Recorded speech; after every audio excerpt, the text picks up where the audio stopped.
Biso partout na République démocratique du Congo, pe na mikili mapoto na Canal Congo Télévision, Radio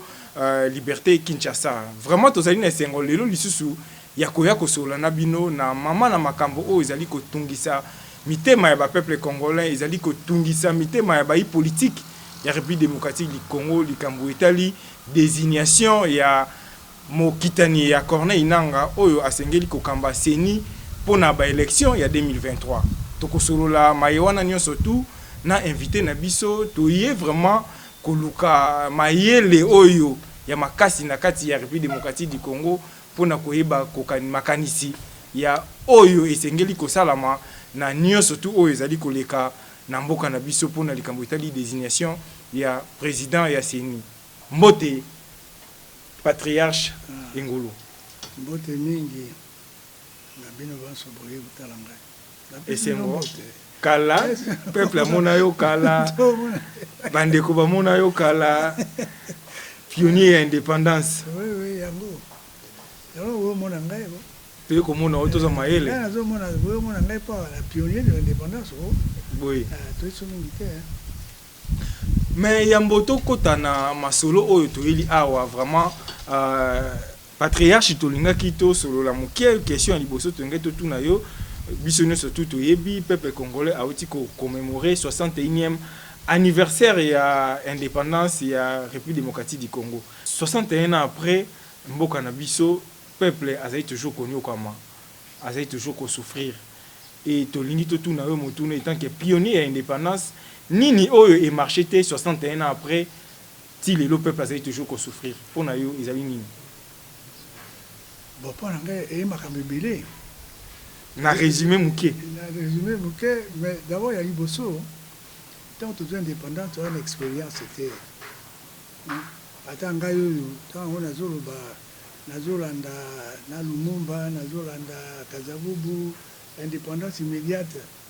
oui mais oyo a lobby si manango uza comment bon nazaka commis nazo kanisa que tu es capable peut-être de remplacer Minere mais jamais tout côté. Mais déjà, d'être aux indépendances, 3 jours après, mutinerie et la force publique. Basoda Batombuki. 3 jours après seulement. Il y a quand même au bout les bandits, on a Lumba, on a té, na les lopé. Parce qu'on a Beni, on a Lubero et si la terre. Donc, et là, ils ont ça là, que pendant qu'on gérer l'État, il faut. Vous avez une expérience na yango. Et ça quand même au candidaté, qu'on a la vie candidaté, parce que tout ça on l'a dit so, puis na l'université était, yango na mboka zote ambote, mais ba bisete tondi belé. Mais pourquoi ndenge zo ndolo bela na lo bela yo que tambolaté pourquoi? Parce que d'après ngai expérience wana il faut besoin na bato ba une expérience nango. C'est-à-dire expérience bato basala pe ba erreur basala ba faute quoi ba biso na président Mobutu na ba Kazavubu na président na premier ministre Lumumba soko totali totala ba erreur ya biso totala ba faute ya biso le londe na ko sa bilan wana mais avant na mona te soko na zo sala na mona te na zo me tromper mais na kanisi na zo sabe bien mais le quoi tolomba toute expérience à partir ya ba erreur na ba faute biso to kometaka alors ça on a moni loka boye o mona ngai lelo pona makambo yo mais nazo mona na façon na ngai que ndenge nini bango bazo tikala be wana ndenge nini bango ba okangana bene loko wana mais na koyi bisango ndenge nini ngazika nazo mona sikoyo indépendance ango ezaka slogan ou bien ils appellent les Kambasolo. Pour moi, personnellement, on a fait le 30 juin à la télé. Maman a kaka, on dirait Congolais à Zakaka sous domination à Mindele, pour tous les cas, injonction, ou tina bambo comme sous biso mo tous capable, ya ko gérer ba conflit na biso te makam. Indépendance on a slogan ou bien de bon. Babylone la question c'est comme ça thèse pas on a ça mais ezuta pina na boye ezuta na boye biso yo Congo tozaka te ba mindele nde bato baye kokamata bakongo bangala banani kotia biso esika moko soko bango te me tozali te ya liboso wana toyebaka yango bien ya mibale lelo na 60 oyo ozoloba 61 wana nazosentir que mokongo mongala moluba banini esili mpenza te ezali encore tribalisme. Oui, nazo sentir yango. Bon, yango wana eloko bino yo tuna ngawa, no sabino bozolo ba bazo kanate bazo sani te. Moi eloko influence nango ndezo pia bato ba méfiance pe lokola nakati nango. D'après ce que je sens. Bon. Nde bati biso sika mako to komi ba congolais. Mais sika wana il faut to féliciter Mobutu parce que ça tout pour tout donner sentiment ya tata moko mama moko ekolo moko tika wana tokoma penza nde ba congolais mais abebisa na mokonzi moko oyo alingai kotikala seko non kobebisa te ezi makambo ya koyekola yango kobebisa penza te na teologie moto abebisi te moto yango aka na mayele yango te asala bafaute yango mais asala bi expérience akokorige osa nini wana fo tomona yango na sens wana d'abord toyebaka ke tozalaka epai na epai kobunaka kati na biso mais tosangana sika ça c'est de un de deux eloko babenga yango démocratie esalema kuna poto bebongo te non liboso bazolinga démocratie te na poto parce que bapauvre balekaka ebele na bato baye kozwa baaristocrate wana banoble bango bazalaka moke mais bapeuple balekaka ebele babi bon soko tosali démocratie bapeuple bakozwa pouvoir parce que baza ebele mais bango bayi baincompétent bayi na mayele te bayi na mbongo te soko boti bango bakoyo travailler bien te mpe bakoyo koluka biso babiloko ya biso bayobotela biso babiloko ya biso banini bazose méfie soko bi démocratie non bakolinga te mais bambula eleki basiècle eleki te ntango bango bapauvre bana bango bakomi riche bakomi na commerce bakomi babourgeois ntango bato ya mayele mpe bakomi na kati ya epai yango na bango kuna baobenga na banoble basali barévolution na bango alors ntango bango bazwi pouvoir yango bapauvre babotoli banoble pouvoir tokomi na démocratie pouvoir yango babengi na makambo mibale liberté parce que banoble bazali kolinga baliberté ya bato te alors ya mibale égalité donc basusu babotamaka banoble basusu babotama basalelaka bango non sika biso tu na droit moko ite basusu bayi na droit boye bamosusu bayi na boye non biso tu ndenge moko eloko yango démocratie oko tozokufela yango c'est-à-dire que liberté na égalité omoni alors nakotia entre parenthèses soko chani asali loi na ye que de père et deux wana akotisi inégalité donc il faut inégalité ezala te soko moto abotami congolais asa abotami ebe congolais ezala lisusu te de congolais de père ou de mère wana inégalité non wana ekomi inégalité wana tozongi na ntango ya baaristocratie okotisi inégalité na kati yango c'est-à-dire que égalité de droit donc yango ndenge moko donc il faut tocomprendre yango soko obi démocratie il faut inégalité ezala te kati ya bato bon alors toleki wana kuna bango na poto bakoma na démocratie parce que babourgeois bakomi bariche bayi kosala baindustrie bayi kosala commerce bayi kosala banini yango wana démocratie epai na bango esimbama bien parce que soko bakei to d'abord liboso bapesaka bato tu vote te il faut ozala na mbongo il faut ozala na ndako il faut ozala na nini mpo bapesa oyo na démocratie po bavote tokokende vote ekomi universel elongi censitaire ekomi universel c'est-à-dire bato tu ozala pauvre te biso tu tokobota ndenge moko bongo so tolingi yo no na mbongo te tobote yo bapa aina nani oyo batuna te elelo epa biso oyo tuna bio ndenge nini ezobonga te 61 ans après. Oui, parce que ba pauvre bakoki kotambwisa démocratie te. Ce n'est pas une injure, mais soki otali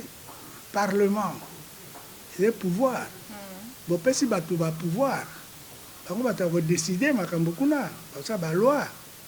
me bango banani kuna poto baovote moto pamba te. Alors soki otali epai na biso na chambre to na sénat banani baza na baentreprise kuna na kati bazali te bachef d'entreprise baza mingi te ou bo batindami na bachef d'entreprise bazali te. Donc na sénat na epai okuta kuna baavocat bazali okuta banini me kuna bachef d'entreprise baza te faillite ya liboso yango wana soko tokoloba makambo oyo awa euta na yango mpe lokola yango donc lokola na Congo eza système à chance eloko pamba na parlement encore kuta ta mutu mwanza aka wewa na mbujimai lelo comme député sikoyo mpona kobongisa makambo wana démocratie yango esalama mpenza na ndenge ya malamu ifo nini nabi bozomona yango bien bon ngai na bino que président Tshisekedi ngai naza nsima na ye nalingi ye mpo na ye te ngai nalingi ye mpo mwana ya Etienne omoni alors mwana ya Etienne ndenge nini ngai naza contre mwana na Etienne ngai na Etienne toyebani bien mwana na biso akomi mais te mpo mpo na ye moko convaincre ngai directement non sikate ngai nani convaincu te mais mwana oyo tosalisa ye parce que mpo totika mwana boye ndenge nini tobandi otala yango na sens wana mais na yango kuna na parlement bomoni eloko moko comment esalema ke moto azalaki na FCC moto yango akomaka na FCC na baconviction to azalaka na baconviction te et comment est-il possible que balongwi na FCC bakini union sacrée bon union sacrée programme ezali to programme ezali te ondeni bato wana bango ebele boye bake kuna balandika président Tshisekedi mais balandi programme te parce que nga monaka programme na yango ezali te idepesa na programme na ye to nango te nayebi te mais bao ya union sacrée wapi programme na bango bon bato ya mayele tozomona bato ya mayele même baprofesseur banini bongo bakatisi boye comment bon donc esika wana bozomona déjà question yo ozotuna bongo ndenge nini 60 ans après tozali be bongo na nini me ndenge nini bato bazalaki na esika moko na FCC bakatisi be boye bango tu bakei mais motif mpenza nini bango bakei bazoloba bango mpenza bien te donc ezoloba ke tokomi nano na esika oyo kozila te parce que bakuna soki okei na parlement to na États-Unis bamillionnaire kuna bamilliardaire kuna na bango yo na gouvernement okoinfluence nani soki ose mabe baotia na tribunal mais awa boye balandi président Tshisekedi ye moko asaka discours moko baka versatilité ya baclasse politique akritikaka yango baversatile mais amoni so baversatile yango bake okendela ye bake kuna balandi nini bazolanda pouvoir or moto oyo azali na baconviction jamais achangea te. Merci patriarche Engulu nazali ko rappeler na balandi ya magazine Loba Bosolo to yambi pona bino patriarche Engulu ote ko solo la mingi makambo itali blocage o ezali na désignation ya président ya CENI mona mboka patriarche Engulu tozali kolanda actualité ya République démocratique du Congo esili ba confession religieuse bakoyokana lisusu te mpona désignation ya moto oyo akokita na corneille nanga toyoki position ya église catholique toyoki mpe bandeko mosusu ya basi confession religieuse oyo bakendaki kotika rapport na bango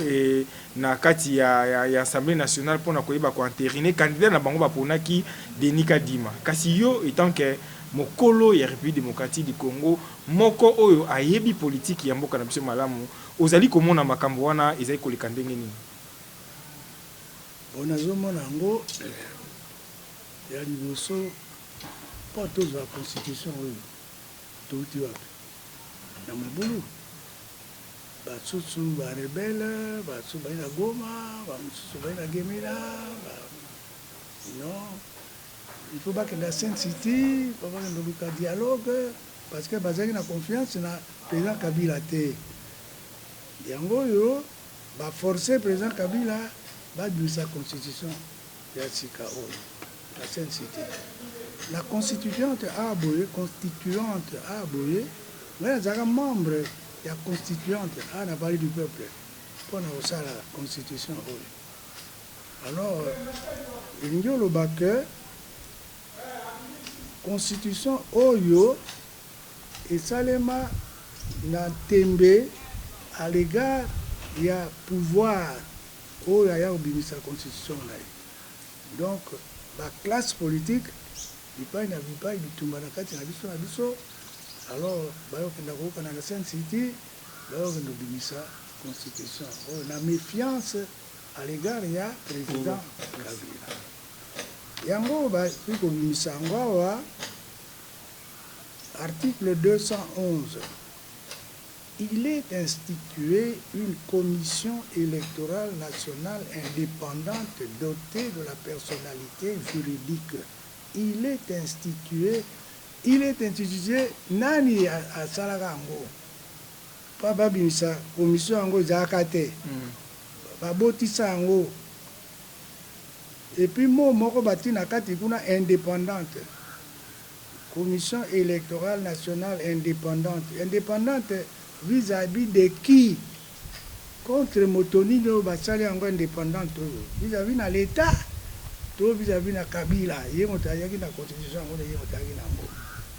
esika yango déjà makambo soko continuer ana suka awa une loi organique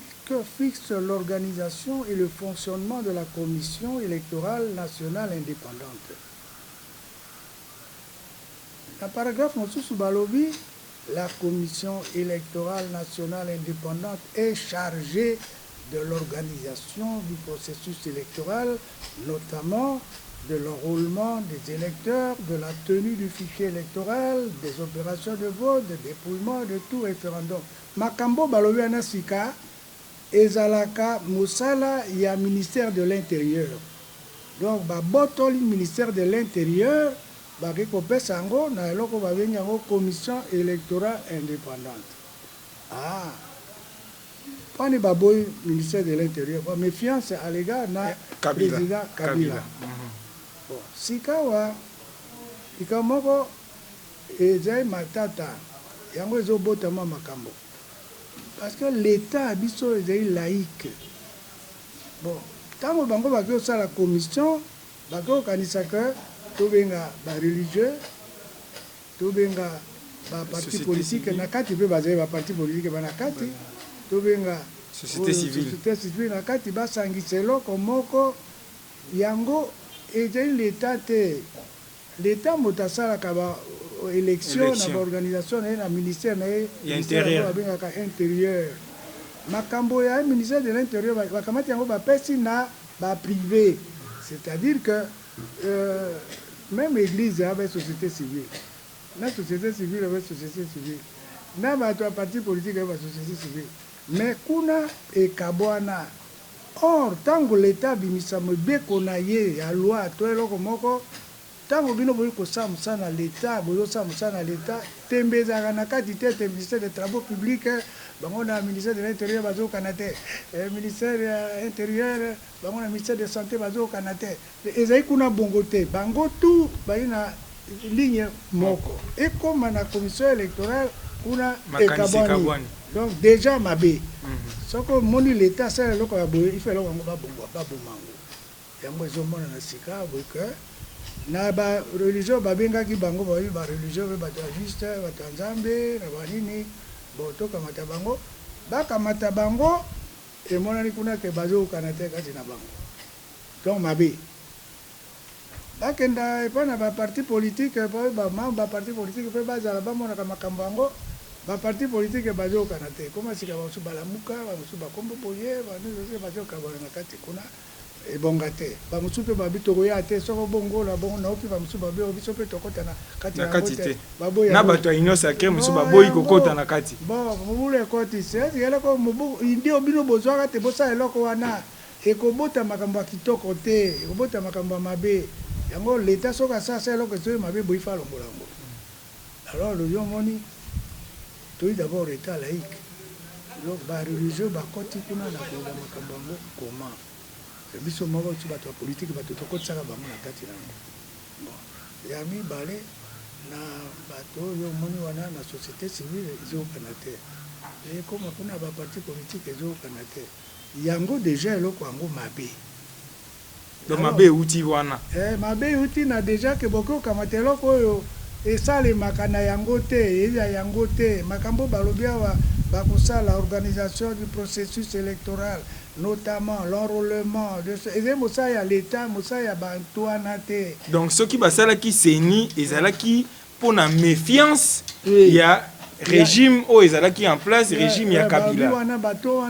ya Kabila bango bakoki kosala élection na ministère intérieur te bacréer seni tosala oyo biso moko tokota na kati totia bareligieux tokota banini yango wana emona mpe ebebi ebonga te mpo ezalaka bongo te alors d'après ngai etali président ya république ntango mosusu silence na ye eumelaka mingi te soko makambo mosusu emoi boifa abima déjà mais sika wana namanya kosama retard alors elingi oloba te lelo oyo commission électorale nationale indépendante esali mosala yango ekoki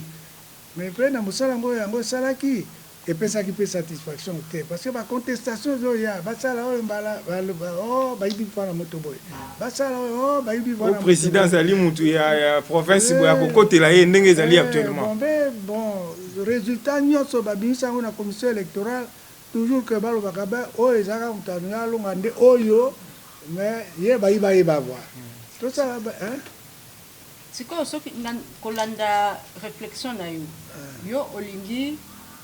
pouvoir wana balongola yango na seni ya désignation ba membre ya seni balongola yango na baconfession religieuse bapesa yango na ministère intérieur mais est-ce que ministère intérieur peut ntango akosala mosala na bacontestation ekozala te akozala dépendant na pouvoir te bon nalobi bapesa pouvoir te baboma yango commission électorale yango ekufa d'accord ezala te parce que mosala yango eya yango te mais biso sango tosala mosala na l'état biso bato ya bafonctionnaire ya l'état toyi neutre soko oyo na parti na oyo etali ngai te oyo na parti na etali ngai te soko nayi l'état mpenza nayi kosala mosala na komi na ngai ntango nayi bakomi ya baleta ngai nini na epai ya moto nakenda te donc nayi neutre lokwa mpe nalobaki liboso ya kwe touta na bakongo bangala banini mwa bainfluence yango esili nano mpenza malamu te mwa baméfiance yango ekoki kozalaka moke moke mais bafonctionnaire yango basala na l'état mobiko moko ebima abe l'état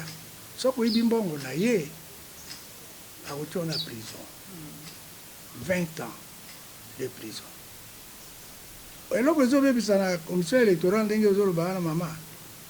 na fraude électorale punition ete alors so bati fraude électorale lokola moto oyi koyiba mbongo mpe oyi koyiba bavoi ya bato 20 ans esili yombo te okende obebisa mpo okende na 20 ans ekobangisa bato ndenge ebangisaka bato soko toyi na l'état osimba mbongo ya l'état ozobanga soko bakangi ngai wana oyo ya pene élection so bakangi ngai wana donc sikasika wakuna tovandi nye bato bayebi te so osimbi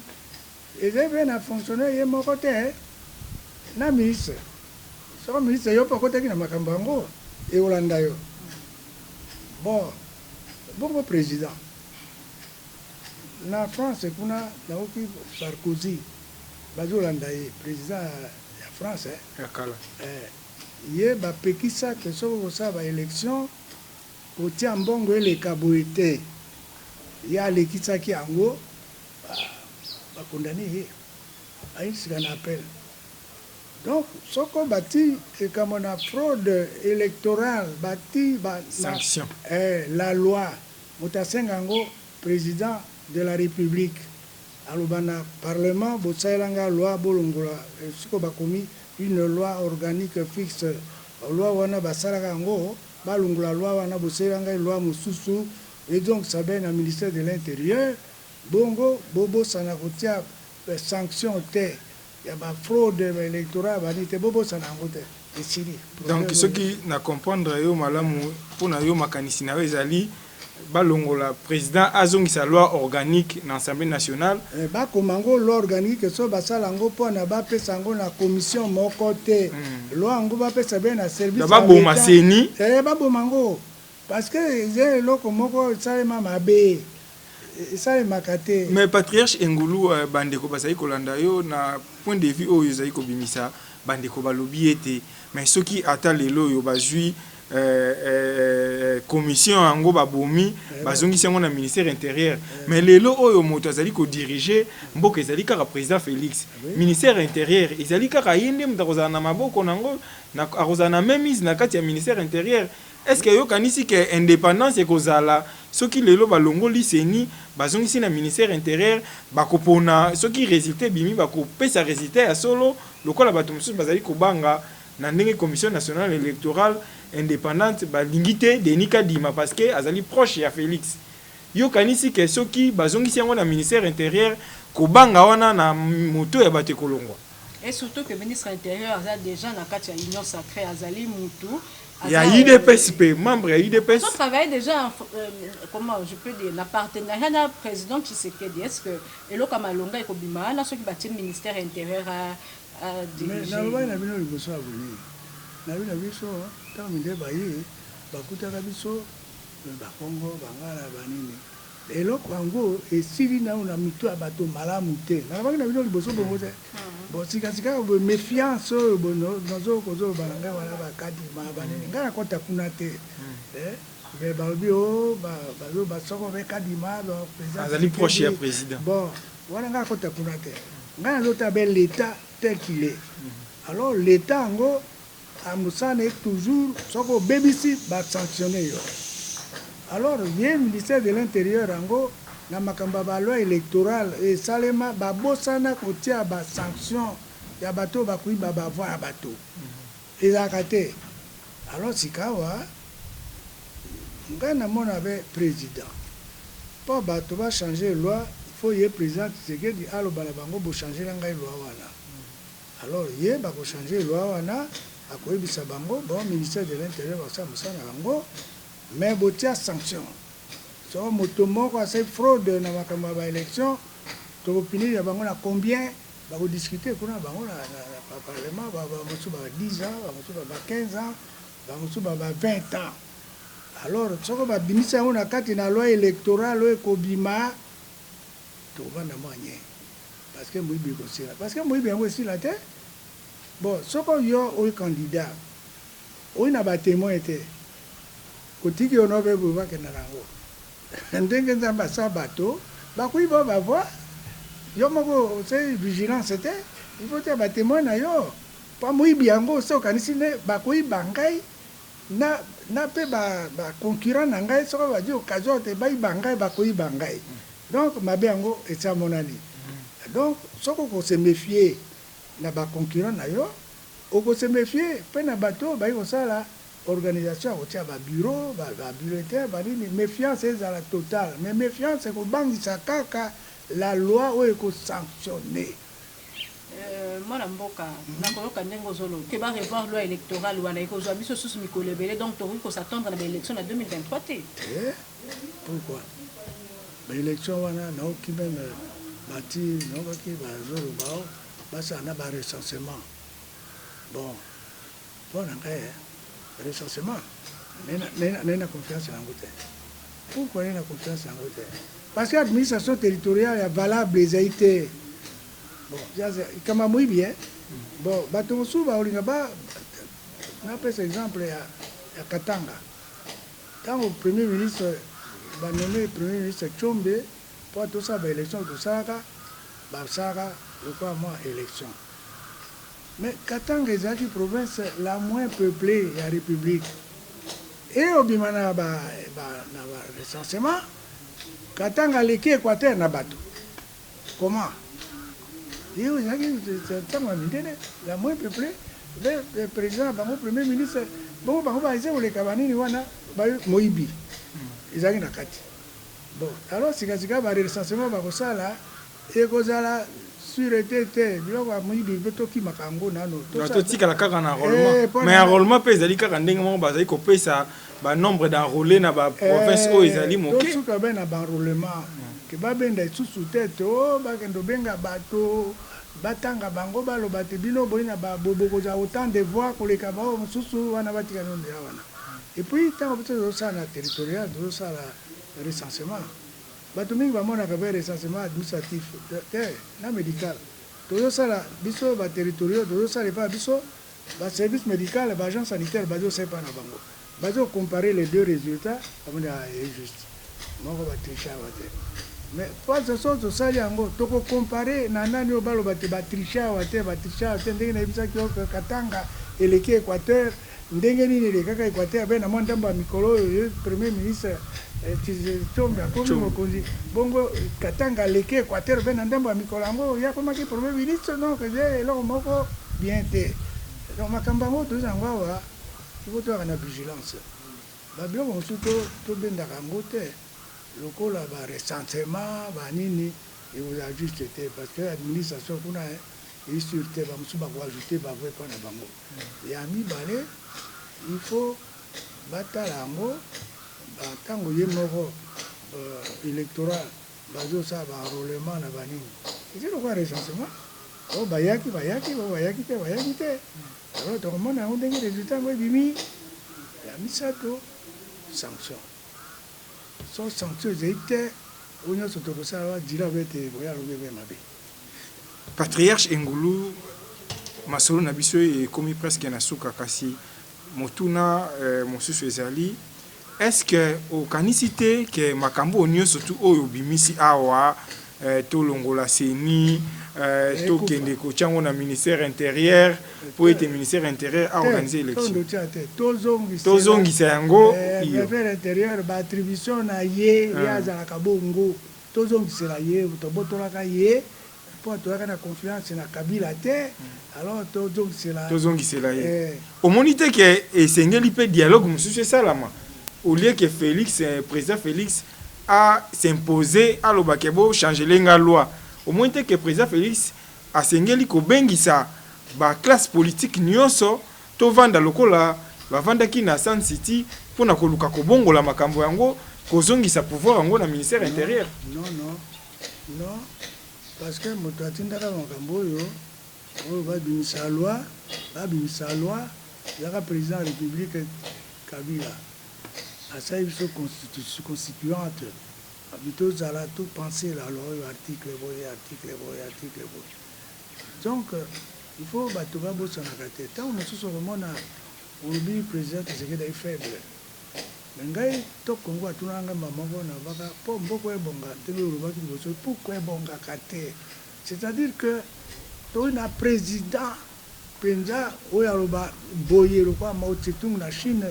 akomaka alobi bo a changer bilamba ati abakos biso tout te moko alors kepe na kuna deux fois na kena pe na intérieur comment na ndenge atiaka bato ba misala wana ndenge bazo comme ça ba ngulu ndenge bazo ça ba loso ndenge bazo ça ba tiba nini de Mao Tse-tung ye moko palo tebe babakos ndenge mo utari ya ça biso ko mo no ko babakos no ko babakos wala bon lelo atinda bango bazaka ba pauvre milliard sika ba comme super puissance ba américain bazo banga boye pona tata wana bano bango batika ka balandi be makambo ba tata bango yango ekendaki yango. Alors nazomona nazo souhaité que mwana ngai Félix azala mpenza dynamique na ndenge yango ekoki atia biso basacrifice banini. Alors kuna na parlement ye moto aloba na parlement lo wana eze mabe. Alors bosela ngai lwa mosusu, alors bo prévoir basanction na kati ya lwa yango administration de territoire ezonga elingi koloba te ngai moko na ye président boyaka méfiance na ngai moko tozalaka eloko wana méfiance ya Kabila bongo ye soki atiki yango eloko bai na méfiance ya ye. Alors akosandima yango te yango yo olobi na ngai sika obi o kadima o banini o méfiance na ye. Donc tozosonga kaka na makambo ya kala ya Kabila bane kobanga Kabila nazoka wana ba yozo bakoma moto moko koma na ye kadima nayebi te ekoma ya kadima kuna ndenge nini. Alors sika wa ye président aloba olobi mpo na ye moto moko abanga te baélection koleka ndenge ekoki. Alors sikawa basela ngai lwa moko sikawa nazongisa makambo nyonso na l'état ngai chef de l'état ezoka epai na ngai moko. Alors sikawa se basanction soko kuna epai na ngai na bamisala na ngai bakele bakamba bameibi na banini moto yango ayebaka ngai nalobi te bomeka kotia soko 20 soko 10 mais boluka il faut sanction ezala bakotia to 5 ans bakotia to 15 ans bakotia to 20 ans nayebi te mais sanction ezali te sika il faut ezala ye Tshisekedi moto azoloba bo nayebi kozila. Mais mwana mboka omoni te que proposition na oyo ya kopesa makambo la na ministère intérieur kopesa te bakozongisa pouvoir wana ministère intérieur ya koorganiser les élections te baza na ministère de l'intérieur te baza kopesa pouvoir on a l'état ye moko pour ministère de l'intérieur et l'état. Donc kozongisa pouvoir na ministère na l'état on a organiser les élections na ba service ya ye moko l'état ezo ba parti politique ba pesa ki bato te ba religion tiela biso ba religion tiela biso moko parti politique tiela biso bango nde bato bazo ba parti politique tiela biso ibusubu. Est-ce que proposition wana et qu'on s'appelle sa population pour population il dit déjà que organisabilité à cause des élections ezali seni si quoi proposition là est-ce que population qu'on s'appelle lango a comment la te que trucage ezana simbalango tondengeni et qu'on ça moto tes zambe qu'on peut la te na ça so bubi population bubi peut-être mususu a ofumba miso o wana iko buba population commission électorale ngo e batika moibi non yango basaki na commission moibi sila tona ba contestation les élites alors la population ba kosaka e que vous êtes indépendante indépendante vis-à-vis de qui soko président de la République parce que nous avons pas parce que président chef de l'État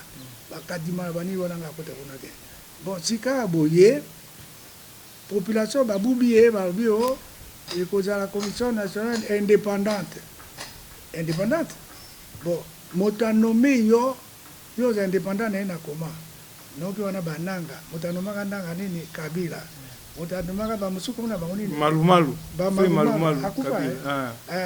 ben nini motaka nani Kabila bon imulunda